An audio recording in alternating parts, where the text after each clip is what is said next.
уже несколько дней его нет. То есть, то нет, так и неприятном запахе, говорит жительница жилого комплекса на Мамадышском тракте Полина Терещенко. Здесь женщина с семьей живет около года. Как вспоминает, проблемы появились летом. Не знаю, неприятный запах гари, стоит смог. Как говорят местные жители, неприятный дурман появляется в основном вечером. Правда плохой запах, да? Да, Когда? вечером особенно. Я даже не знаю, как его описать. Больше похоже на какой-то газ. Кисловатый, пресноватый какой-то вот, но не как воздух.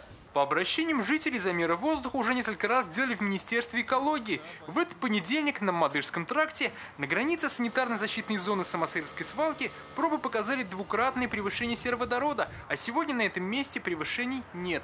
Откуда запах, еще только предстоит выяснить. Можем предположить, что вот на данной территории есть предприятие, вот есть источники, которые могут быть потенциальными нарушителями. Поясним, что сероводород – это бесцветный газ, в больших концентрациях ядовит, огнеопасен. В природе встречается в составе попутных нефтяных газов, образуется при гниении белков.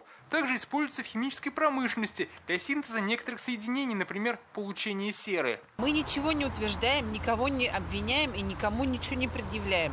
Продолжаем на сегодняшний день мониторить, выезжать, проверять, смотреть документацию предприятий, которые находятся на данной территории. Проверки и пробы экологи намерены продолжать. Об ущербе и возможном наказании пока речь не идет. Как говорят, сначала нужно установить, откуда запах. В зависимости от того, кто виновник и какого рода нарушение, и будет определяться наказание.